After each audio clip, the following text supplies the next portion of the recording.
재밌는 돈에 관련된 연구들이 정말 심리학에는 정말 끝없이 많아요. 정말 너무너무 많은데 사실은 저는 박사과정 끝나고 박사 논문도 돈이었어요.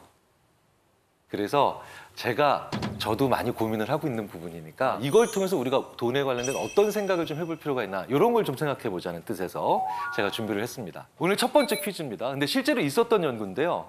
키가 큰 사람이 돈을 더 잘 번다.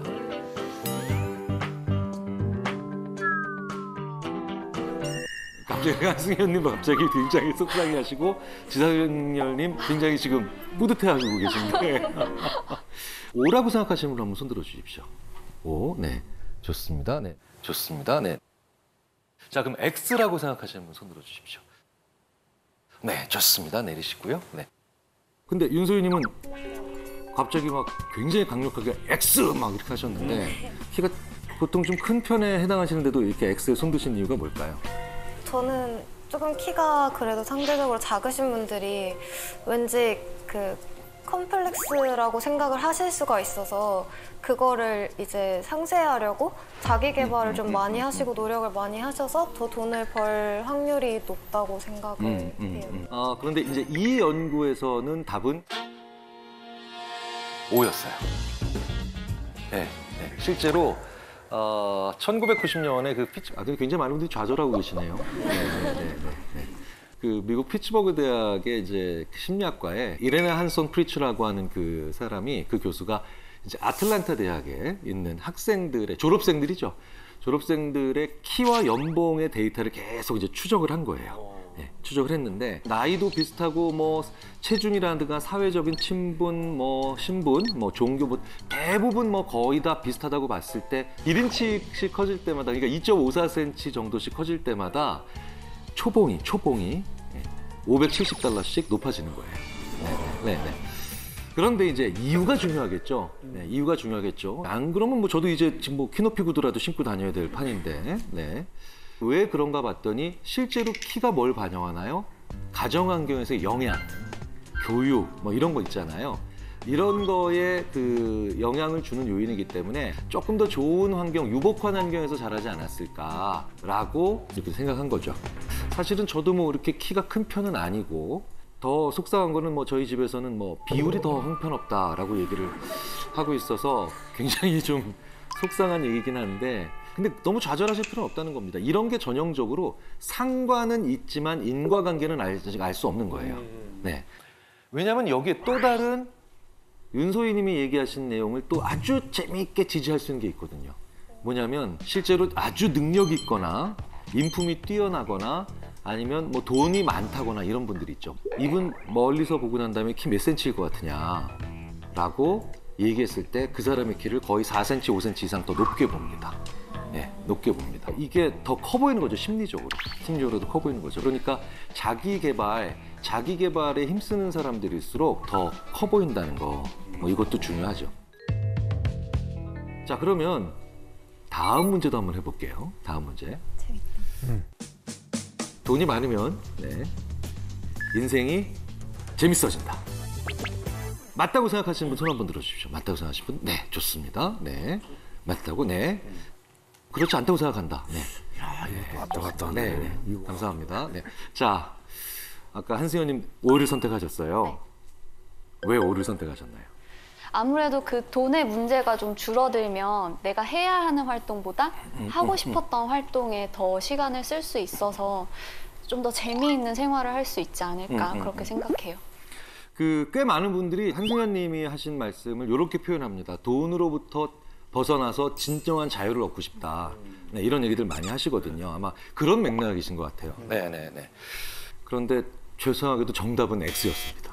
X였어요. 네. 제가 참 좋아하는 그 스페인의 조르디 코르바기라고 하는 그 심리학자가 있어요. 이 조르디 코르바기 그 실제로 돈이 사람을 얼마나 재미있게 만들 수 있는지 없는지에 대한 실험을 한번 해본 거예요.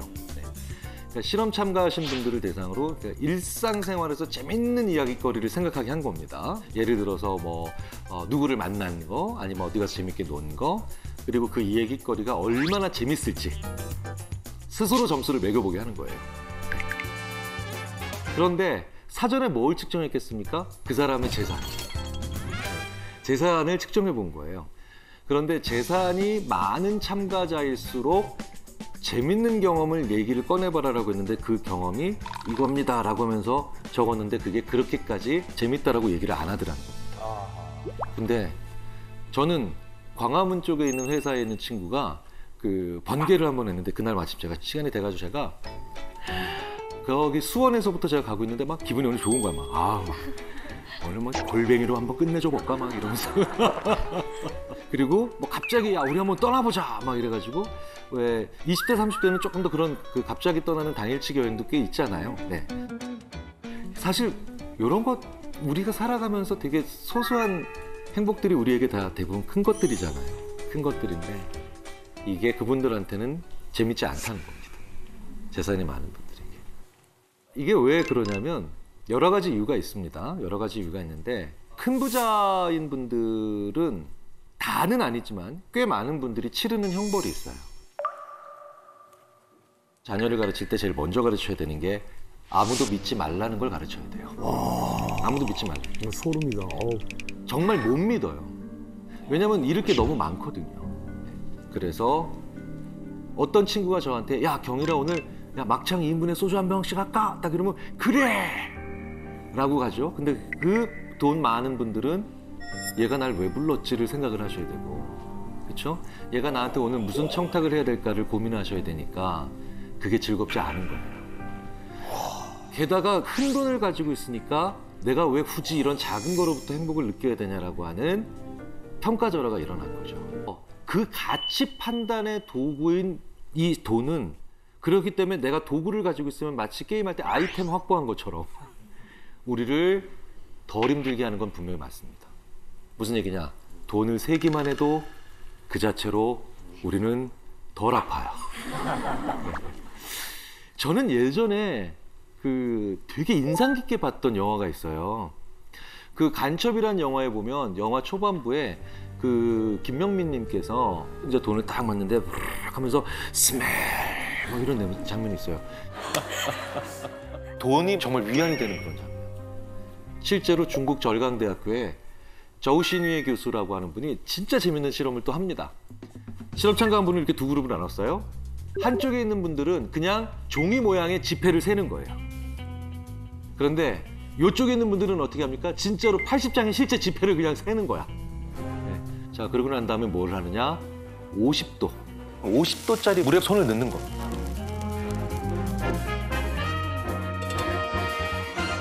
그런데 결과가 아주 재밌게 나왔다는 거죠.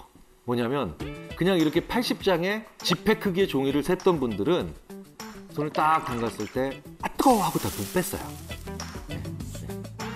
실제 돈을 셌던 분들은 네. 어떻게 나오느냐? 반응이 일어납니다. 아 역시 몸이 풀리는 것 같아. 뭐 이러고 나오더라는 거예요. 무슨 얘기입니까? 돈은 확실히 만지는 것만으로도 고통을 감소시켜주는 건 분명해요. 네, 분명해요. 그리고 2002년에 노벨 경제학상을 받은 다니엘 카네먼 교수. 네, 저 같은 인지심리학자죠. 프린스턴 대학에. 실제로 이런 연구도 조사도 해본 적이 있습니다. 월 수입 3,000달러 이상인 분과 월 수입이 1,000달러 이하인 분. 이분들이 일상생활에서 느끼는 고통의 정도에 점수를 매기는 걸 하는 거예요. 네. 그런데 확실히 돈은 부족할수록 평범한 수준이나 보편적인 수준에서 특히 가난을 향해 갈수록 같은 사건을 경험하면서 더 고통스러워하는 건 분명합니다. 네. 그래서 돈은 그 자체로서 행복 촉진제는 아닌 것 같아요. 근데 분명한 건 불안 완화제, 고통 진정제는 맞는 것 같아요. 네. 자, 그런데 문제는 이 돈을 가지고 우리가 나만 가치를 매기는 게 아니고 상대방도 가치를 매기니까 필연적으로 우리가 해야 되는 게 바로 뭐냐? 돈으로 흥정을 하거나 거래를 하거나 그렇죠? 뭐 이런 여러 가지들이 있죠. 혹시 어떤 나만의 어떤 뭐 흥정이라고 하는 거는 좀 그렇지만 어떤 거래에 있어서 나는 이런 또 나만의 또 그런 기술이 있다. 뭐 어떤 게 있을까요? 저는 제 인생에서 계약서를 처음 썼던 나이는 사실 미성년자였어요. 그렇구나. 네, 그래서 제가 주도권을 가지고 처음으로 계약을 하기 시작했던 거는 20대 후반이었단 말이에요. 그래서 너무 무섭고 돈 얘기하는 것도 어렵고 이랬는데 그때 지인분이 이제 흥정의 기술이라고 알려주셨던 게 이제 원하는 것보다 무조건 더 높게 불러서 네, 그쪽에서 뭐라고 피드백이 오면 약간 쿨한 척, 양보하는 척하면서 성사를 시켜라. 이런 조언을 좀 받았었어요. 지금 말씀하신 쪽에 그 심리학에서 그 유명한 그 앵커링 단내림 효과.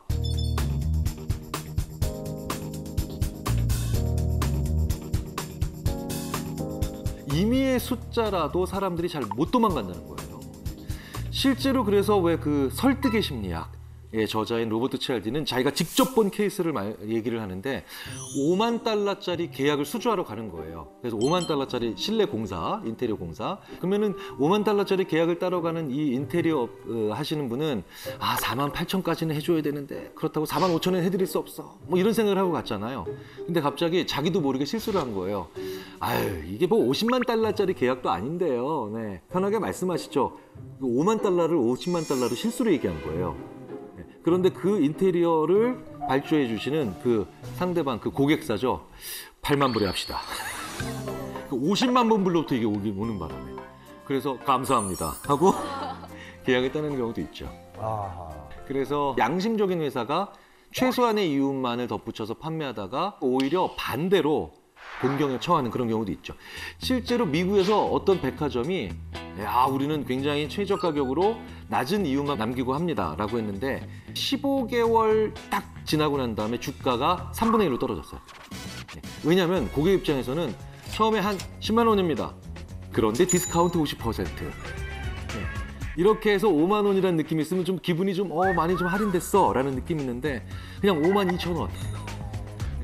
뭐 5만 원 이러니까 사람들은 그 다음에 조금만 높여도 짜증이 나고 막 당하는 것 같은 느낌으로 오히려 뭐야 당신들 이상한 거 아니야? 이런 거를 딱 생각을 한다는 거죠. 그래서 이 양심적이지만 순진한 전략을 추진한 CEO가 바로 해고되는 겁니다. 그런데 여기에서 또 재밌는 방법이 하나 있어요. 내가 어떤 가격을 얘기하느냐에 또 다른 측면이 있다는 거죠. 지금 요 집이 있습니다. 요 집이 있는데요. 여기 계신 분들한테 이 단독주택을 판매하셔야 돼요. 주변 시세를 고려했을 때 한 10억은 받아야 되겠다라고 생각을 하신다면 여기 계신 분들께 얼마를 먼저 제시하시겠습니까? 얼마를 먼저 제시하시겠습니까?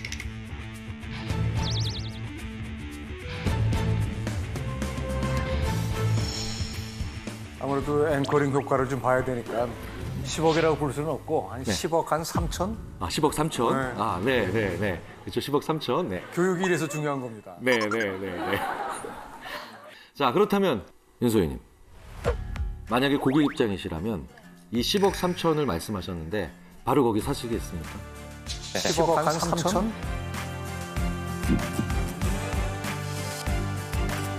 아니요, 저는 흥정을 할 것 같아요. 그냥 보통 받고 싶은 금액보다 높게 부르니까. 그렇죠. 저도 한 9억 8천, 7천, 8천, 9천 이렇게 말씀하시겠죠. 자, 그런데요. 여기서 또 재밌는 게 있는데 김상중님께서 말씀하신 가격에 그래요? 그럼 그렇게 합시다. 이렇게 바로 대부분의 분들이 얘기하시는 경우가 있더라는 거예요. 그게 바로 뭐냐? 이 가격은 10억 2,730만 원입니다. 10억 2,730만 원이니까 뭔가 좀 의미가 있는 것 같아요. 그죠? 특히나 이런 김상중님 같은 그런 목소리로 10억, 한번 해주세요. 10억 2,730만 원이라고. 10억 3,250만 원 받아야 될 것 같습니다. 이렇게 얘기하면, 설득력 있어. 그래서 제가 항상 학생들한테 발표할 때 소수점 절대로 까먹지 말고 붙이라 그러거든요. 그러니까 이 효과는 74%가 향상됐습니다. 이러지 말고 74.67% 향상됐다고. 이제 이런 것도 바로 뭐냐? 사람들은 구체적인 숫자가 나올수록 무언가 거기가 의미가 있겠다는 거죠. 손질 비용, 관리 비용 이런 거. 그럼 이제 뭡니까? 앵커링의 이제 구체적 숫자죠. 하나, 여기까지 들어가면 굉장히 유리해지죠. 세 번째, 왜냐하면 말이죠. 그러니까 이 10억 3,730만 원에 그게 왜냐면 말이죠. 여기까지 붙으면 이제 상대방이 내 얘기를 하기 되게 어려워진다는 거예요.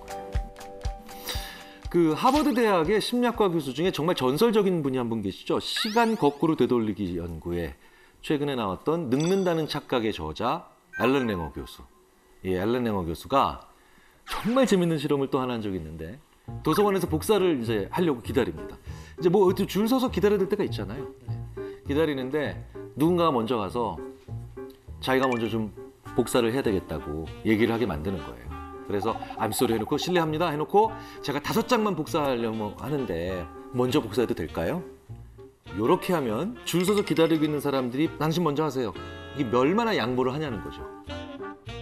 이게 바로 뭐냐, 이제 평균적으로 얼마나 해주는가를 보려고 하는 거죠. 60%의 정도 사람들이 허락을 합니다. 그런데요, 이렇게 하면 94%까지 올라가요. 제가 복사기를 먼저 써도 될까요? 여기까지는 똑같죠? 왜냐하면 급한 일이 생겨서요. 네. 그러면 94%가 오케이 하더라는 거예요. 그러니까 이게 그다지 뭐 대단한 이유가 아니더라 하더라도 because 왜냐하면이 붙으면 된다는 거예요. 그럼 사람들이 뭡니까? 이유가 있겠지. 그런데 진짜 웃긴 건 제가 복사기를 먼저 써도 될까요? 왜냐하면 제가 복사기를 지금 해야 되니까 써야 되니까요. 똑같은 얘기를 반복한 거죠. 93% 같다는 거예요. 왜냐하면 실제로 사람들은 그러니까 왜냐하면만 들었어. 그래서 실제로 안구 운동 추적 장치로 실제로 사람들이 문장을 읽을 때 뭘 주로 보느냐 봤더니 실제로 영어에서는 because가 있는지 없는지를 자꾸 확인한다는 거예요. 네. 그래서 왜냐하면은 꼭 붙여야 돼요. 자, 그러면 이제 내가 10억을 받고 싶다면 10억 2천을 부르는 건 앵커링, 10억 2,730만 원 이러면은 더 구체적인 숫자 왜냐하면까지 붙으면 이제 대부분 상대방으로 하여금 내 말을 더 금전적 거래에 있을 때 더 잘 따라오게 만들 수 있는 그런 프레임을 짤 수 있다는 겁니다. 네. 저는 이제 중고 거래를 가끔 하는데요. 네네네. 알뜰 하시구나. 앞서 나온 이런 앵커링 이런 거를 이제 이용해서 사실 제가 팔고 싶은 가격보다 조금 더 올린 다음에 몇 번 깎으면서 이렇게 채팅을 받아서 판매를 하곤 하는데 이제 대부분 직거래로 이루어진단 말이에요. 근데 갑자기 구매자분께서 여기까지 왔는데 뭐 얼마 깎아주세요. 그때 저는 어떻게 해야 되는지 좀 어렵더라고요. 참 난감하네요, 진짜. 근데 보통 저 같으면 사인을 받을 것 같은데 깎아달라는 얘기를 하시나 보죠? 네. 몰라요. 잘 마스크 쓰고. 마스크 쓰고. 사실은 뭐 저도 이럴 땐 좀 난감하지만 그럴 때는 반대로 그러니까 내 물건의 가치를 올리는 방법이 더 좋을 것 같아요. 그러니까 오히려 이럴 때는 내가 이 물건 사려고 내가 발품을 얼마나 팔았는데요. 이런 식의 가치를 올릴 수 있는. 네. 혹은 제가 이거 어렸을 때부터 얼마나 애지중지한 물건인데요. 라고 해서 스스로 가치를 올릴 수 있는 그런 멘트로 한번 대항을 해보시는 게 어떨까 싶고요. 그런데 그것도 안 된다. 그럼 어쨌든 거절하셔야 되잖아요. 협상이 안 되는데 이미 있는 안에서 내가 좀 더 무리한 요구를 하면 그건 안 됩니다. 거절하셔야 되잖아요. 모든 거절은 원칙이 좀 있어요. 표정은 친근하게, 말투는 단호하게. 무슨 얘기냐? 친구가 아주 어려운 부탁 하게 되면 저는 이러죠. 절대 안 돼. 요건 선생님 좀 다른 얘기인데 오히려 더 기분 나쁠 것 같은데. 그렇죠. 거기서의 미세 조절은 필요해요. 우리만 해도 이렇게 한 개인도 이렇게 흥정 잘해보려고 노력하는데 기업들이 당연히 가만히 있지 않겠죠. 그렇죠? 재밌는 한번 광고를 한번 보도록 하겠습니다. 미국 유명 경제 주간지 회사에서 정기 구독자를 모집하는 거예요. 정기 구독자를 모집하는데 온라인판만 구독을 하면 $59 내시면 되고요. 오프라인 이제 인쇄물로 보시면 $125. 그런데 온라인판과 오프라인 인쇄물을 같이 구독하시면 $125.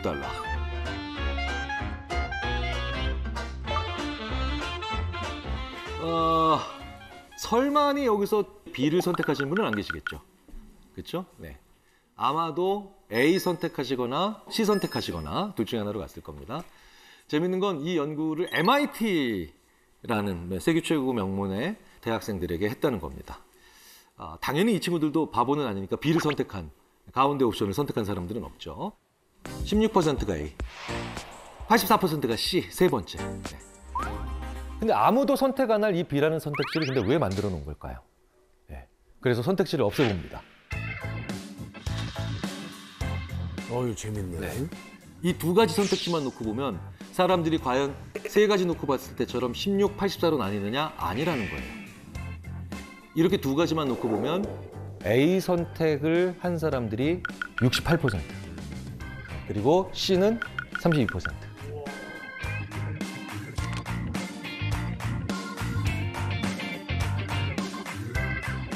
우와.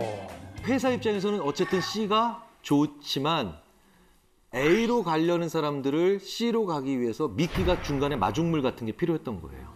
네, 네. 왜냐하면 A와 C만 있으면 대부분 저렴한 걸 선택을 하니까요. 그래서 의미 없어 보이고 심지어 열등하기까지만 한 이런 B를 집어넣으면서. 그래서 이런 일들이 실제로 많이 일어나요. 네. 아마 오늘 이 자리에 오신 분들도 이 미끼에 당했던 경우 많이 있으실 거예요. 그렇죠? 저 질문 있는데 제가 자주 사용하는 어플들 중에 2만 원이나 3만 원 이상 사면 무료 배송이라고 하는데 꼭 5만 원 이상 사면은 5천 원 쿠폰, 7천 원 쿠폰 이런 걸 줘요. 그럼 꾸역꾸역 사서 꼭 5만 원을 채우거든요. 그런 것도 미끼인가요? 당연히 미끼죠. 대부분 왜 이런 일이 벌어지느냐? 내가 살 거를 미리 정해놓고 적지 않았기 때문이에요. 그러니까 쇼핑에 할 리스트를 적어놓고 오프라인이든 온라인이든 들어간 분과 이걸 적지 않고 손에 적어놓지 않고 다니시는 분들은 확연히 밀리는 것에 차이가 나요. 네, 차이가 나요. 더 중요한 건 심지어 이런 연구도 있어요. 좀 두꺼운 종이에 적어야 돼. 네. 그럼 좀 무게감이 느껴지는 종이잖아. 네, 네, 네. 이런 것에도 영향을 받아요, 사람들이. 네. 실제로 어떤 분의 인사서류를 딱 검토를 하는데 인사서류를 막 적으면 비닐폴더 팔락거리는 거 이런 데다 올려놓고 본 사람과 무거운 나무판 위에 올려놓고 본 사람이 차이가 있어요. 두 번째 분들이 참 신중한 사람이구나. 무게감이 있는데 느끼는 건 지 손이 무게를 느끼고 있는데 그래서 결심을 하면 적어서 지갑에 넣으라고 하는 거예요, 저희들이. 내가 살 거를 있잖아요. 그냥 이렇게 좀 가벼운 종이에 적는 게 아니라 진짜 빳빳한 종이에 딱 해가지고 심지어 가슴에 품고 딱 하잖아요. 그러면 신중해질 수 있다는 거예요. 그러니까 생각을 물질처럼 정해버리시는 거죠. 게다가 또 무료 체험도 얼마나 많이 그쵸? 누구나 30일 사용하시고 마음에 들지 않으면 포기하세요. 이런 거. 구독권 무료 체험 행사 정말 많죠. 그런데 이런 것들도 다 보면 심리학에서 그 유명한 소유욕과 보유욕과 때문에 일어나는 현상입니다. 이제 그게 바로 무슨 얘기냐면 여기 계신 분들한테 머그컵 하나씩 5,000원짜리 드리고 여기 계신 분들한테 5,000원짜리 초콜릿 드리면 여기 계신 분들은 아유 초콜릿이 더 나아 보이는데 근데 초콜릿 받은 분들은 머그컵이 나아 보이는데 처음엔 이래요. 거의 90% 바꿔달라 그러세요. 근데 제가 1시간 이내로 강의가 끝나니까 그거 끝나면 바꿔드릴게요. 희망하시는 분들. 이렇게 해드리고 난 다음에 이제 1시간 정도 강의를 합니다. 강의 시작할 때 제가 머그컵 초콜릿 이렇게 드릴 때는 거의 90% 바꾸고 싶다라고 말씀하셨지만 1시간 정도 있다가 제가 바꾸고 싶으면 바꾸시라고 하면 대략 20% 이하로 줄어듭니다. 왠지 아세요? 내가 1시간 동안 옆에 있었기 때문에 가치가 증가한 거예요. 가치가 증가한 거예요. 나한테 있으면 이제 그게 또 떠나는 게 더 속상하다는 거예요. 내 옆에 있는 것만으로도 가치가. 여기에 이제 만지기 시작하면 이제 방법도 없는 거예요. 이제 연이 닿았거든. 연이 닿았거든. 그래서 실제로요, 굉장히 많은 능숙한 판매원들은 어떻게든 입어보게 하고 어떻게든 만지게 해요. 만지면, 만지면. 터치가 그만큼 사람한테 중요하거든요. 자, 그러면 이제 써야죠. 이제 불리고. 송재림 씨가 미국 주식도 하신다는 얘기를. 그렇습니다. 근데 굉장히 이게 주식 얘기만 하면 이렇게 네, 굉장히 그 타격감이 있으신 것처럼. 조스러운 마음에. 지금 어떤 상황이에요? 네. 한동안 좀 안 좋아서 예, 장마는 좀 피한 것 같거든요. 그래서 보수적으로 해서. 근데 되돌아보니까 이미 반쯤 젖어 있더라고요. 이 정도면 녹화 나오지 말았어요. 그냥 사실은 주식에 대해서 저렇게 메타포, 은유적인 표현을 쓰신다는 건 예, 굉장히 많은 정신적인 고통이 쉽지 않죠. 네, 쉽지 않아요. 네. 나는 왜 이렇게 수익 내기 어려울까? 네. 사실은 여기에 심리학자들이 많이 얘기하는 게 바로 뭐냐? 뉴욕의 택시기사 연구입니다. 네. 뉴욕의 택시기사들의 운행 패턴을 분석하니까 되게 재밌는 패턴들이 나오더라는 거예요. 사실은 이 연구가 왜 시작됐냐면 뉴욕에서 택시 잡기가 왜 이렇게 힘들까? 뉴욕에서 택시 잡기가 왜 이렇게 힘들까? 네. 왜 그런가 봤더니 우리 이 뉴욕의 택시기사들께서 손님이 많은 날 이때는 영업을 빨리 끝냅니다. 근데 손님이 없는 날에는 늦게까지 일을 해요. 왜일까요? 자기 목표액이 손님이 많은 날은 일찍 달성되거든요. 네. 그러니까 영업을 빨리 마치고 집에 들어가서 놀거나 아니면 뭐 가족들이랑 밥 먹고. 근데 손님이 적은 날은 자기 목표액이 안 채워졌죠. 그러니까 택시기사들이 점점 더 많이 일을 하고 계신 거예요. 그러니까 악순환이 반복된다는 거예요. 손님들이 많은 날, 이런 날에는 오늘 좀 많이 일하자. 손님이 좀 없는 날은 오늘은 많이 해도 잘 안 될 테니까 그냥 포기하고 일찍 들어가서 쉬자. 이렇게 되는데 그렇게 하지 않으시고 정확히 반대로 한 거예요. 네. 슬슬 이제 주식 투자와의 연관성이 지금 슬슬 보이기 시작하실 겁니다. 네. 자, 그러니까 A 주식은 20% 지금 수익이 났고 상승해서 B 주식은 20% 하락했어요. 자, 어느 걸 파시겠습니까? 네, 라고 하면 대부분 실제로 보면 A를 팔아요. 왜? 20% 수익이 났거든요. 그런데 대부분은 계속해서 수익이 나는 건 놔둬야 돼요. 네. 근데 손실이 고통스러우니까 20% 손실이 난 주식을 오히려 못 파는 거죠. 네. 대부분 패턴을 보면 현재 계속해서 수익을 내고 있는 것은 뭡니까? 장기적으로 더 보유할 만한 것들이고, 그리고 어느 정도 시간이 지났는데도 잡고 하락하는 거는 이제 보유할 가치가 없는 경우가 많은데 우리가 반대로 하는 경우가 많다는 거예요. 반대로. 네. 그래서 우리가 손실을 그만큼 싫어한다. 뭐에 대해서 손실을 보는 걸 너무너무 싫어한다라는 거죠. 파는 순간 뭡니까? 내가 손실을 인정하는 순간 네, 확정이니까요.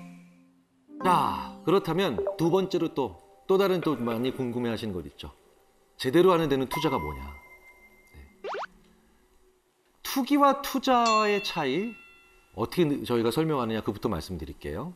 투기와 투자는요. 도박과 게임과 비슷해요. 도박할 때는요. 게임할 때랑 뇌가 다르거든요. 도박할 때의 뇌를 보면 뇌를 거의 안 써요. 머리를 거의 안 써요. 다만 갑자기 좋은 결과가 나왔을 때 보상중추, 즉 쾌감중추만 꽉 떠요.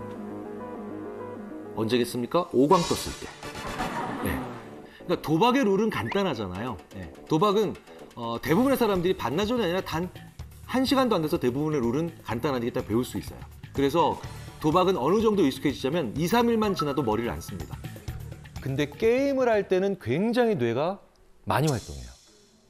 왠지 아세요? 게임을 할 때는 우리가 일반적으로 계속 하는 만큼 변화가 생기고 점수가 바뀌고 그렇기 때문에 머리를 엄청 써요. 네, 게임을 할 때 보면 오히려 쾌감 중추는 별로 안 떠요. 활성화를 잘 안 합니다. 그러니까 사실 뇌의 입장에서 보면 게임은 노동이에요. 상당한 노동이에요. 그래서 게임 자녀 있으신 분들은요, 아이가 게임을 많이 했어요. 그러면 자 이제 게임 그만하고 공부해. 이런 뭐예요? 삽질 그만하고 곡괭이질해. 이거랑 똑같은 거예요. 그러니까 삽질을 계속했으니까 뭐 해야 돼요? 곡괭이질 다 하기 전에 쉬어야죠. 네. 한 번은 그런 부모님이 돼보시는 것도 어떨까 싶어요. 이게 바로 투기와 투자의 차이예요. 투기는 머리를 안 쓰는 거예요. 오로지 수익률만 보는 거죠. 그렇죠? 근데 게임은 왜 재밌는 줄 아세요? 과정을 즐기기 때문이죠. 네.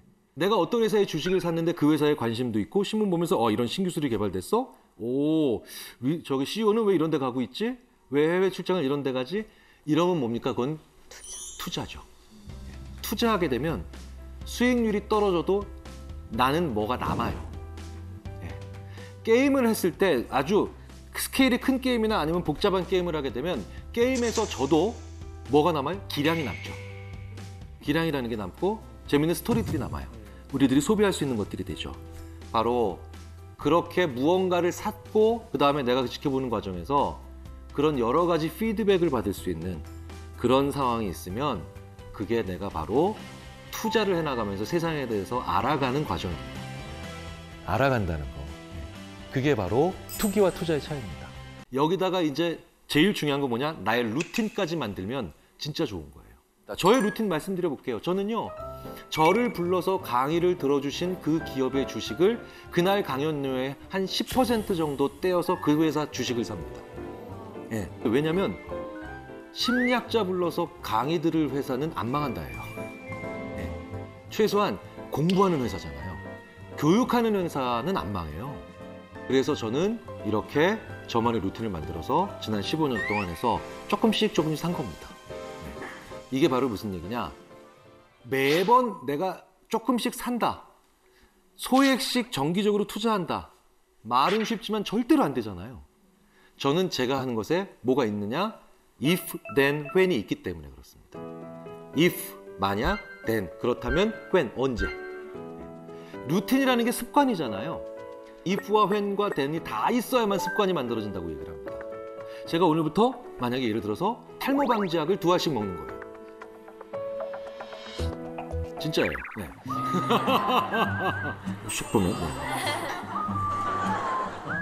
근데 매번 잘 까먹고 잘 안 먹게 돼요. 그러면 if, when, then을 다 넣어야 돼요. 7시에 기상해서 이 닫고 난 다음에 물 마시면 이거 먹는다. 그러니까 언제 뭐뭐 하고 난 다음에 그 다음에 이거 한다. 이런 식으로 일주일만 하면 그게 뇌가 확실하게 루틴으로 저장해 놓습니다. 네. 그래서 예를 들어서 3일에 한 번 헬스장 피트니스 센터를 갔다 와서 뉴스를 검색하고 난 다음에 10만 원어치 주식을 산다. 이런 식으로 해야 된다. 이런 경우도 있죠. 정말 떨어졌을 때 산다. 근데 늘 경험하시죠? 떨어졌을 땐 돈이 없죠. 그렇죠? 네. 그래서 패닉 계좌를 만들어 놓으셔야 돼요. 패닉 계좌를. 그러니까 공황장 때 아니면 완전히 엉망인 장세일 때 쓰는 용도로 이거는 그 돈을 집어넣어 놓고 현금을 놓고 현금 계좌에 그냥 패닉장 계좌라고 이름을 붙이셔야 돼요. 왜냐하면 평상시에 다른 목적으로 쓰는 돈은 그렇게 투자가 안 되거든요. 제가 2020년 3월 왜 우리 코로나 때 막 난리 났었죠. 한번 쫙 2000 밑으로도 한번 떨어진 적이 있습니다. 근데 제가 마침 그때 제 책에 인세가 들어온 거예요. 인세가. 네. 그러니까 우연한 돈이죠. 전혀 예상하지 못했던. 근데 하필이면 그날 저녁이 그 해 가장 주가가 떨어졌던 코로나 초창기에. 그걸 딱 보고 오! 그러니까 뭡니까? 평상시에 제가 사고 싶었던 주식이 있었죠. 그게 다 반토막이 아니라 거의 3분의 1토막씩 나 있어요. 그걸 산 거예요. 그래서 제가 기분이 너무 좋아서 잠이 안 오는 거예요. 네. 외국 연구자들한테 이 얘기를 했더니 그 친구들이 이러더라고요. 실제로 패닉장이 됐을 때 투자하는 계좌를 따로 만들어야 돼. 대공황용 계좌. 네. 재밌는 건 이게 대공황이 아니면 돈을 못 뺀대요. 사람이 심리적으로. 그건 당연합니다. 왜냐? 사람이 우리 딸 결혼자금 500만 원, A은행, B은행, 우리 아들 대학 등록금 500만 원 붙여놓으면 되게 웃긴 건 둘 다 500만 원이죠. 근데 왠지 딸을 위해서는 이 은행에서 돈을 찾아야 될 것 같고 아들 대학 등록금은 여기서 찾아야 될 것 같아요. 심지어 지금 요 은행 앞인데도 딸 위해서는 저 은행 가야 될 것 같아요. 이런 느낌이 있어요. 계좌에 이름을 붙이면 거의 못합니다. 다른 용도로. 그러니까 뭡니까? 패닉용 계좌 혹은 대공황용 계좌를 만들어 놓는 거예요. 만들어 놓는 겁니다. 자, 그러면 그게 평상시에 정말 그런 난리가 났을 때 외에는 돈을 안 쓰게 되어 있어요. 네. 큰 돈을 벌었다 치자고요. 설사 복권에 당첨됐다 치자고요. 평범한 우리가 큰 돈 만질 수 있는 가장 대표적인 루트가 복권 당첨되는 거잖아요. 그런데 복권 당첨자들의 상당수가 아니라 거의 대부분이 파산합니다. 그러면 이 복권에 당첨됐다가 잘 파산하지 않는 제 주위에 있는 사람들 이야기를 좀 드려보도록 하겠습니다. 제가 봤던 많은 유태인 가정들은 아이가 한 5살, 6살쯤 되니까 톰, 오늘 너한테 100불이 생기면 어떡할래? 종이에 주고 써보라 그래요. 아이가 갑자기 100불을 내가 가진다는 생각을 하니까 막 10센트, 20센트짜리 뭐 보면서 자기 주위에 있는 사람들의 이름이 막 나오면서 막 밤새 적기 시작합니다. 내가 좋아하는 옆집 메리한테는 눈깔 사탕 만약에 1불 50센트 정도. 그다음에 내가 별로 안 좋아하는 우리 형 마크한테는 그냥 지렁이 사탕 1개.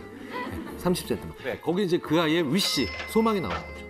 근데 그 다음 해가 되니까 한 500불로 올리더라고요. 그 다음 해가 되니까 1000불, 2000불, 10,000불 이런 식으로 가면서 제가 참 인상 깊었던 장면 중에 하나가 내가 미국에서 유학 시절에 제 친구 이제 저한테는 2년 후배죠. 2년 후배인 이 유태인인 친구가 왔는데 책 한 권을 가져왔는데 이렇게 종이가 계속해서 한 번에 재본된 게 아니라 여러 세월에 걸쳐서 작성된 종이가 하나에 그냥 재본된 거예요. 그래서 이게 뭐야 했더니 리사의 위시리스트라고 돼 있더라고요. 그러니까 얘가 5살, 6살부터 얘도 적은 거예요. 그리고 마지막에 1억 불이 들어가 있습니다. 100불에서부터 시작한 게 1억 불이 되어 있어요. 거기는 그러니까 얘의 책 한 권에 하고 싶은 것들이에요. 책 한 권에 꿈. 이런 사람들은 복권에 당첨돼도 절대 파산할 수 없습니다. 왜? 그 책에 있는 대로 쓰는데도 시간이 모자라요. 자, 그런데요. 한국 사람들이 목표는 있는데 꿈이 없어요. 우리가 꿈이 없어요. 왠지 아세요? 꿈을 얘기할 수 있는 기회가 없어요. 왜? 너무 현실성이 없다고 혹은 지금 네가 해야 될 일이 여기 있다고 생각을 하면서. 그래서 목표는 있는데 대부분 우리가 꿈을 꾸기가 되게 어렵거든요. 위시리스트가 없잖아요, 우리가.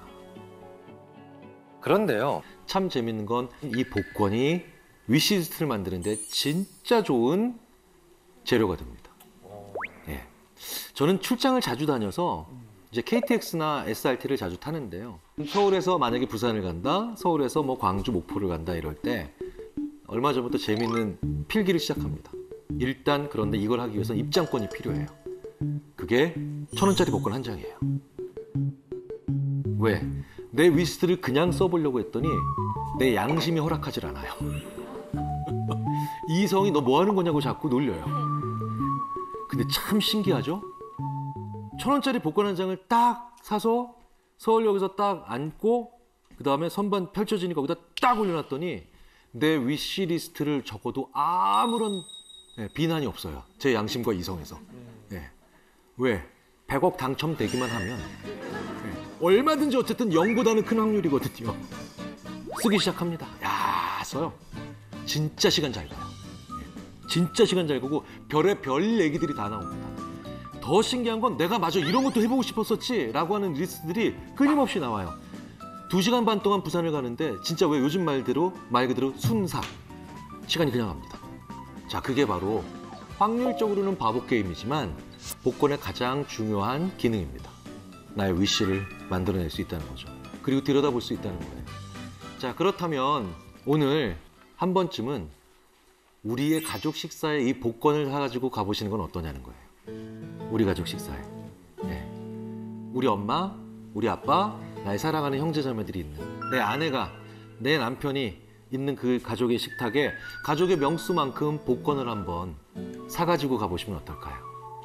정말 꽤 많은 가정에서 기적을 경험하게 되실 겁니다. 정말 재밌는 경험들 하게 되실 거예요. 저도 한번 이걸 해봤거든요. 제 아내가 그렇게 남부 스페인에 관심이 많은지 몰랐어요. 그리고 제 아내가 그렇게 스쿠버 다이빙에 관련된 책들을 보는지도 몰랐고요.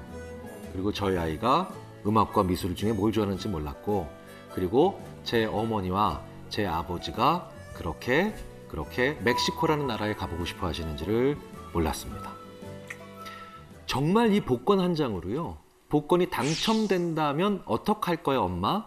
어떡할 거야 여보? 라고 하는 이 대화 속에서 내 가족과 살면서 10년, 20년, 30년, 아니 내 부모님과 살면서 50년 동안 살면서도 서로가 꺼내지 못했던 현실의 제약 요건이나 우리의 양심과 이성이라고 하는 이 친구들이 이렇게 눌러놨던 진짜 내 가족의 소원, 소망, 위시들이 쏟아져 나오는 이런 신비로운 경험을 한번 해보시면 어떨까 싶습니다. 저 고객 중에 그 부자 멘토의 역할을 해주시는 고객이 한 분 계세요. 그분이 토끼띠세요. 그래서 제가 재벌 토끼라고 부릅니다. 재벌 토끼는 친구가 없어요. 왜 없을까요? 주변에 사람 많아봤자 맨날 돈 꿔달라고 찾아온대. 사기꾼만 찾아온다. 그래서 인간관계를 막 이렇게 너도 좋고 나도 좋고 이렇게 하지 않으시더라고요. 별로 옆에 사람이 없어. 그러니까 맨날 저한테 전화하세요. 아들 장가 간다고 자랑하시고, 딸이 좋은 학교 갔다고 자랑하시고 이렇게. 근데 여느 날과 다름없이 저한테 전화를 하셨어요. 뭐하니? 아, 일합니다. 밥은 먹었냐? 아니요, 아직 못 먹었어요. 아휴, 저한테 맨날 없는 것이라고 표현을 하십니다. 아휴, 없는 것이 먹고 산다고 고생한다. 오늘도 샌드위치 먹고, 그렇게 일하니 굶었니 또? 뭐 이렇게 말씀하시는 거예요. 아, 예. 근데 너 잘 생각해봐라. 너는 네가 일을 해야지만 돈을 벌지. 네. 뼈가 닳고, 예, 그렇게 해야 돈을 벌죠. 근데 나는 어떤지 한번 봐봐. 자고 일어나면 이렇게 생기잖아. 내가 자고 있어도 이렇게 나오고, 해외여행 가서 골프를 치고 있어도 이렇게 나오잖아. 근데 너는 네가 자고 있으면 돈이 나오냐, 밥이 나오냐? 네, 슬프죠. 그래서 그 얘기를 듣고 제가 머리를 한 대 크게 맞은 것 같은 생각이 들었어요. 결국 부자와 부자가 아닌 사람의 차이가 내 돈을 벌고 있는 시스템을 갖고 있느냐 아니면 내가 일을 해야지만 돈을 버느냐의 차이구나. 그래서 노동자와 자본가 중에 나는 자본가가 되어야 부자가 될 수 있겠구나. 그래서 여러분들하고도 오늘은 자본가가 되시는 방법에 대해서 얘기를 해보려고 합니다. 그러면 도대체 어떻게 해야 자본가가 되느냐? 결국은 우리가 대학을 졸업하시고 혹은 학교를 졸업하시고 노동소득을 시작하십니다. 노동을 시작하십니다. 그러면 노동으로 인해서 돈을 벌기 시작하시죠. 그러면 이 벌은 돈을 어떻게 하셔야 돼요? 잘 모으셔야 되겠죠. 잘 모아서 뭐를 만드신다? 목돈? 네, 종잣돈, 목돈을 만드셔야 됩니다. 여기까지는 대부분 하시죠. 자, 그 다음이 문제예요. 지금 철수영희님들은 거의 대부분 아파트를 갖고 계시건 예금으로 갖고 계시건 아니면 일부 주식, 다른 부동산 형태로 갖고 계시건 어느 정도의 종잣돈은 갖고 계실 거예요. 근데 이제 저기서부터 저 종잣돈을 어떻게 굴려서 큰 자본이 되게 하는가? 저게 문제거든요. 내가 놀고 있어도 돈나무에서 돈이 열리는 거. 저게 바로 자본가 아니겠습니까? 그렇죠? 그러니까 결국은 내가 지금 이 종잣돈을 만드는 것까지는 했는데 도대체 어떻게 투자를 해서 돈을 불려가지고 자본이 자본을 벌어오는 형태까지 가는가 저거를 모르시겠다라는 거예요. 저기서 막혀 있는 거죠. 그래서 한국 사람들이 재테크에 길을 잃으셨습니다. 예전에는 종잣돈에서 어떻게 하면 자본가가 되셨죠? 저축만 하셔도 80년대 한국 금리가 몇 %였을까요? 10몇 %, 그렇죠. 근데 80년도에 뉴스 기사를 찾아보시면 24%, 정기 예금 금리 24%. IMF 때만 해도 10몇 % 줬지 않습니까? 그렇죠. 만약에 24% 금리를 준다 그러면 3년이면 거의 더블이죠. 비과세 해주면 돈이 쭉쭉 늘어나죠. 그래서 저기서 돈이 굴러갈 수 있다라는 거, 점프업을 할 수 있었어요. 그리고 아파트 사셨으면요. 88년도에 압구정을 사셨으면 2억에 샀는데 올림픽 끝나고 그게 6억까지 올랐잖아요. 이래서 저 예전에는요, 돈을 점프업 시킬 수 있는 방법들이 여러 가지가 있었어요. 집 사면 됐고, 적금 넣으면 됐고. 그래서 우리 부모님들이 우리한테 재테크를 어떻게 가르쳐 주셨죠? 다 필요 없어. 열심히 공부해. 좋은 학교로 가. 좋은 직장에 취직을 해. 그리고 나서 월급을 많이 받아. 그거 다 저금해. 네 월급은 생활비 쓰고, 신랑 월급은 다 저축해. 그래서 그걸 모아가지고 청약저축을 들어서 아파트를 사면 그 집이 입주하기도 전에 프리미엄이 붙어서 오르고 이거를 몇 번 하면 나중에 강남의 아파트가 되고 이것들 몇 개 정리하면 건물이 되고 그래서 조그만 가방을 이렇게 옆구리에 딱 끼시고 왕관을 옆에 딱 끼시고 월세를 받으시는 건물주가 되실 수 있었다는 얘기예요. 근데 지금은 그런 형태로 자본가가 되실 수가 없어요. 집을 샀는데 안 오르는 거예요. 집 샀는데 최근에 2배 오르신 분 계십니까? 만약에 여러분들이 이동탄에 그 KTX, GTX 복합 환승역에서 직선 거리 400m에 있는 스쿠터샵을 샀다 그러면 3억 5천에 분양 받으셨으면요. 프리미엄이 1억 5천에서 2억 정도 붙었어요. 그러니까 그런 특수한 경우가 아니면 지금 대부분의 한국에서 아파트를 사서 2배, 3배가 막 뛰는 경우는 거의 찾아보기 힘드시죠. 그렇죠? 어떤 분들은 10년 전에 산 아파트 가격이 2천만 원 오르셨더라고요. 2천만 원 올랐더라고요. 그런 상황이에요. 그래서 자산이 점프업되는 것이 이제는 예전 공식이 통하지 않더라. 그러니까 지금 길을 잃으신 거예요. 여러분들께서는 이 생각을 하실 거예요. 그래, 나도 이제 알겠어. 금리가 너무 떨어졌고 뭘 해도 돈이 안 불어나고 나도 알겠어. 근데 투자를 하라고는 얘기하지만 뭘 알아야 투자하지?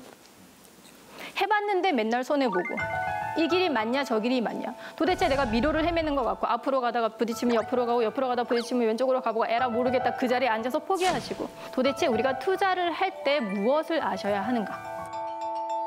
지식에는요, 형식적 지식과 암묵적 지식 두 가지의 지식이 존재합니다. 근데 재테크에 있어서도요, 투자에 있어서도 형식적 지식과 암묵적 지식이 존재합니다. 근데 여러분들이 늘 생각하시는 것은 펀드 뭐 해야 돈 벌어요?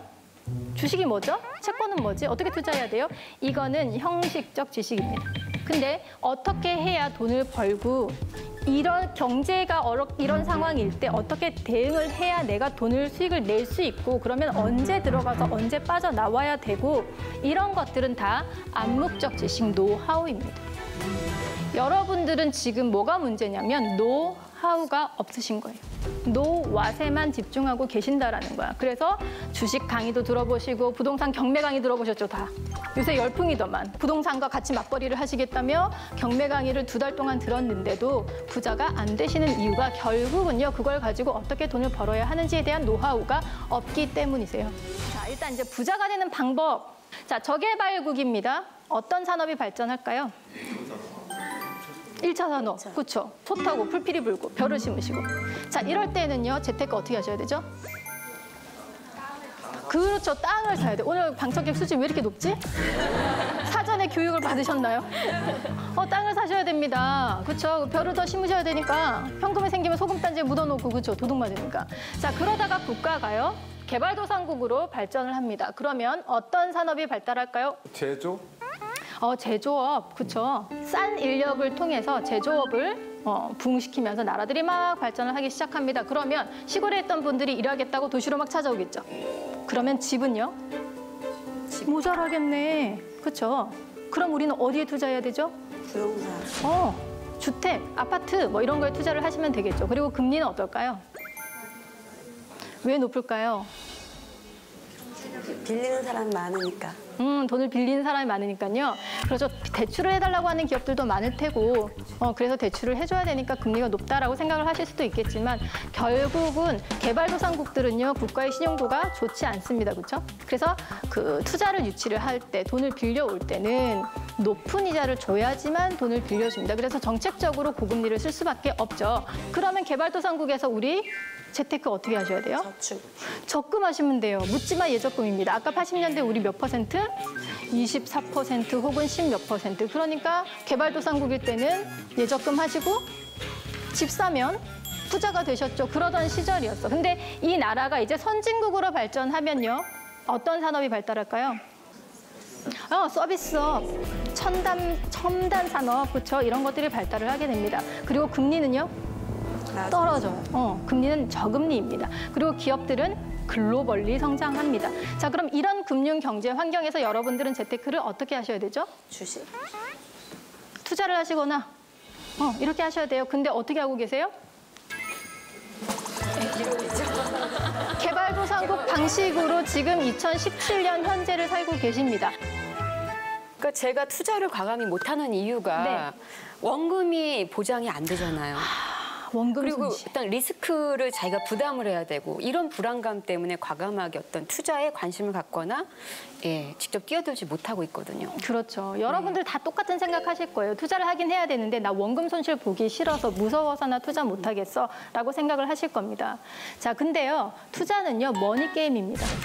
예적금이 게임인가요? 머니 게임인가요? 아니요. 예적금은 결과가 정해져 있죠. 약속한 이자에 세금 떼고 돌려줍니다. 근데 투자는요? 내가 언제 들어가서 중간에 뭘 어떻게 해서 언제 빠져나온지에 따라서 누군가는 수익을 보고 누군가는 손해를 보시죠. 그래서 누군가는 잃고 누군가는 이기는 머니 게임이라는 뜻이죠.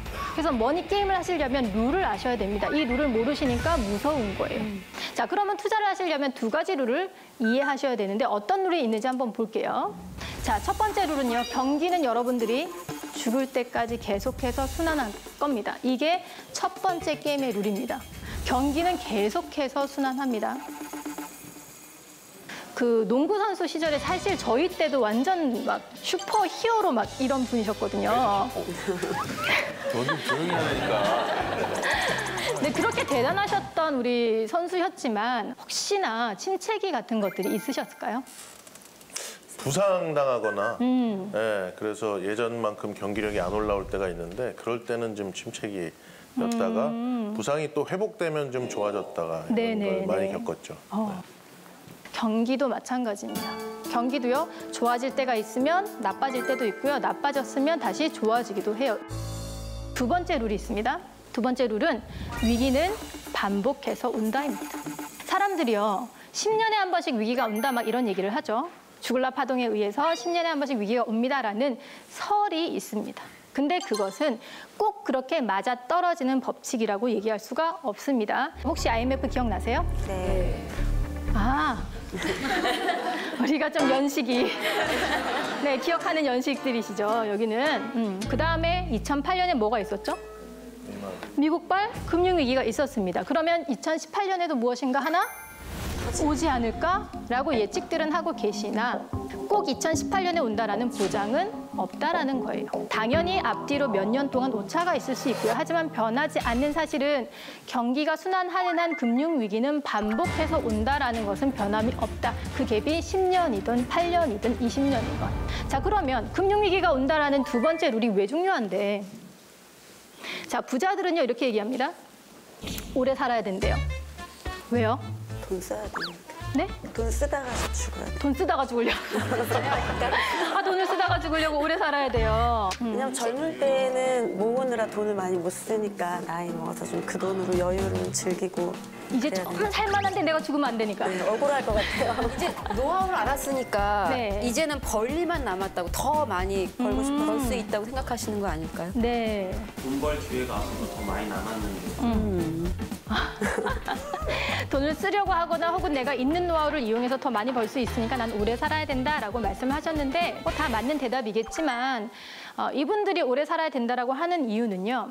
금융위기를 내가 남은 인생 동안에 몇 번 더 겪느냐에 따라서 내가 다음 위기까지 겪으면 내 자식이 먹고 살 것까지 만들어 놓고 갈 수 있고 그 다음 위기까지 겪으면 내 손주가 먹고 살 것까지 만들어 놓고 갈 수 있어. 그러니까 나는 오래 살아야 돼. 몸은 아파도 정신은 멀쩡하게. 이렇게 말씀하시는 거예요. 우리는 금융위기가요. 고통입니다. 그렇죠? 가장들은 회사에서 내몰리고 빚은 불어나고 굉장히 고통스러운 시기라고 생각하실지 모르겠지만 부자들한테는요. 빅셀 찬스가 오는 거예요. 그래서 금융위기는요. 투자를 하시는 분들한테는 고통이 아니라 기회라고 생각하셔야 돼요.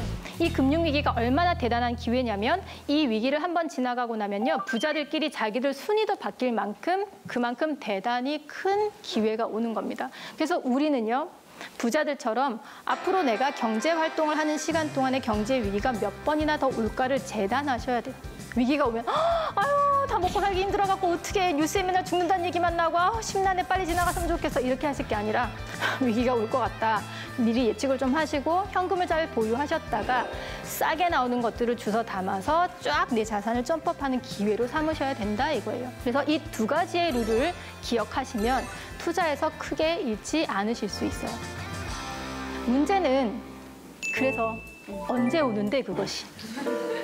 위기가 언제 오고 문제가 쌀 때야. 그렇죠? 결국은 타이밍이 문제입니다. 타이밍이. 투자도요. 결국 타이밍입니다. 여러분 인생은 타이밍이죠? 네. 그럼 타이밍을 도대체 어떻게 알 수 있을까? 세 가지 방법이 있습니다. 첫 번째, 부자들의 돈의 위치를 보세요. 왜요? 부자들의 직업이 뭘까요? 대부분? 사장님. 네, 대부분 사업하십니다. 그래서 그들이 느끼는 체감 경기는요. 우리보다 훨씬 더 빠릅니다. 내가 어떤 사업을 하고 있는데 오더가 막 들어오기 시작합니다. 수급이 쫙쫙 잘 돼. 그럼 뭐라고 생각할까요? 경기가 좋아지는구만. 동물적으로 느끼세요. 반대의 경우는요. 수금도 안 되고 뭐가 막 오더도 줄어들어. 동물적으로 알아차리시고 투자하시던 거 말아 넣습니다. 근데 우리는 언제 체감하세요? 내 월급이 안 오를 때, 올해 인센티브가 안 나오면 경기가 안 좋은가 보다. 그래서 우리가 느끼는 체감 경기와 그분들이 느끼는 경기는 항상 이만큼씩 갭이 존재합니다. 그래서 우리는 항상 늦어요. 그래서 부자들의 돈의 위치를 보시면서 힌트를 얻으시는 거예요. 자, 부자들은 누가 있을까요? 빌 게이츠.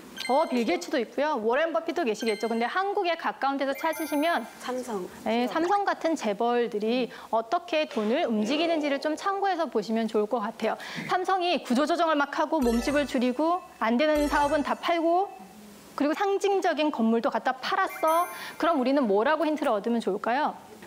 경기가 안 좋아질 것 같다. 라고 힌트를 얻으시면 되겠죠. 자, 그리고 이제 두 번째는요. 외국계 자금의 흐름을 보시는 거예요. 외국인들이 한국 주식을 얼마나 사고 파는지도 보셔야 돼요. 왜요? 도대체? 한국 주식이에요. 시가총액의 30에서 35%를 외국인들이 쥐고 있습니다. 그래서 그들이 사면 오르고요. 그들이 팔면 떨어져요. 당연히 보셔야죠. 외국인이 한국 주식을 막 내다 팔기 시작합니다. 그럼 우리가 경기가 어떻게 될 거다라고 예측하실 수 있을까요? 안 좋아지죠. 나빠지겠네. 내다 팔면 나빠지겠네. 반대로 막 주식을 사 모으면요. 좋아지겠죠. 경기가 좋아지겠네. 이렇게 힌트를 얻으시는 거예요. 근데 사실 이것은 정확하게 맞아떨어지지 않을 수 있기 때문에 1번, 2번은 참고하시는 보조자료로 쓰시고요. 3번, GDP를 보시는 겁니다. 경기를 판단하실 수 있는 가장 객관적인 지표가 바로 GDP입니다. GDP가 뭐냐? 우리 민간이 쓰는 소비, 그다음에 기업이 하는 투자, 그리고 정부의 지출, 그리고 순수출 이렇게 4가지 항목을 합한 것이 GDP예요. 지금 분위기가 굉장히 심각해졌어. 다크서클이 지금 여기까지 내려오셨네요. 고통스러우신가요? 그것이 GDP입니다. 결국은요. 민간의 소비는 가계 사이드죠. 기업의 투자는 기업의 사이드, 정부 지출은 정부 사이드, 그리고 순수출은 대외까지 보시는 거기 때문에 경제를 다 아울러서 보는 것이 GDP다. 물론 GDP가 지출 계정만 있는 것이 아니라 국민 계정도 있어요. 여기까지 들어가면 여러분들이 집단 멘붕이 오실 거기 때문에 일단 GDP는 그냥 그 나라 경제 상황을 다 볼 수 있는 거네 정도로 정리를 하시고요. GDP는 매년 발표됩니다. 일단 OECD, IMF, 기획재정부, 한국은행, KDI 이런 데서 민간경제연구원 홈페이지에서 다 발표가 됩니다. 하지만 여러분들이 꼭 거기 들어가가지고 홈페이지에서 다 읽으셔야 될까요? 안 읽으셔도 돼요. 어디에 다 나올까요? 뉴스에 다 나옵니다. 초록창에 검색하시면 다 나옵니다. GDP 증가율 혹은 경제 성장률이라고 표현하니까 그런 단어가 보이면 꼭 그 기사는 클릭해서 한번 읽어보시라는 거예요. 그래서 GDP 증가율 수치를 보고서 이거를 판단하실 수 있게끔 좀 기준을 만들어 드릴게요. 2012년에 2.3%, 2010년에 저렇게 높았던 거는 기조효과라고 보시면 돼요. 너무 많이 떨어져서 그만큼 올라온 기조효과입니다. 12년에 2.3, 13년에 2.9, 14년에 3.3을 기록했다가 저 당시에 2015년에 GDP 증가율이 3.6에서 3.9도 가지 않을까라고 예측을 했었어요. 근데 실제로 뚜껑을 열어보니까 2008까지 떨어져 버렸네. 어찌되었 간에 저렇게 해서 지금 횡보를 하고 있다. 그러면 지금 한국 경제가 어떻다? 저성장에 거의 가깝네. 고성장하고 있지는 않다. 자, 이렇게 해서 GDP를 보시면서 타이밍을 잡아내는 거야. 그래서 올해 보니까 2.7로 작년보다 오히려 더 안 좋네. 그러면 앞으로의 전망치는 2018년은 조금 상향 조정될 것 같아요. 그러면 지금이 어쩌면 저점일지도 모르겠다. 투자를 한번 해볼까? 이런 생각들을 하시면 된다라는 거죠. 그다음에는 그래서 뭐를 사야 되는데, 뭐에 투자해야 되는데 투자 대상을 보셔야 되겠죠. 그 투자 대상은 뭐 어떤 것들이 있을까요? 우리가 잘 알고 있는 주식 혹은 채권 혹은 부동산 혹은 파생상품, 금융상품 이런 것들이 있겠죠. 그래서 도대체 뭐에 투자해야 되냐가 두 번째 결정하셔야 될 것들이라는 거예요. 근데 뭐를 알아야 하시죠? 결국은 투자 대상을 결정하실 때 가장 중요한 것은요. 또 두 가지가 있어요. 아는 것만 하세요. 제발요. 제발 좀. 왜 아는 것만 하셔야 될까요? 모르는 걸 하시면 대응이 안 되십니다. 우리 그 현주업님께서는 주식을 하실 때 혹시 어떤 식으로 투자를 하십니까? 저 귀가 얇아서 사람들이 좋다는 거 사고. 아, 그래서, 예. 관리해주는 전문가가 있습니다. 있으십니까? 네네. 그럼 그분께서 추천하시는 걸 그냥 하시는 거예요? 그럴 때는 되게 괜찮은데 네. 제가 어디서 주워 듣고서 이거 괜찮다더라 하면 꼭 떨어져갖고. 예. 전문가가 아니라 주변의 지인분들께서 주시는 정보들이 문제군요. 네. 여러분들 대부분 저렇게 투자를 하세요. 나 잘 모르는 회사에 근데 내 친구가 야 거기 S전자하고 계약 땄어. 난리야 지금. 지금 사면 2달 안에 2배 올라. 그러니까 많이는 넣지 말고 너 한 100만 원만 넣어봐. 여러분들은 이렇게 해서 주식을 대부분 시작을 하게 되세요. 내가 모르는 회사에 투자를 했어. 근데 마이너스 40%가 났어요. 어떻게 하실 거세요? 마이너스 40이요? 네. 울어야죠. 일단 울고 보십니까? 예, 일단 뭐 어떻게 하면 빼야 됩니까? 빼야죠.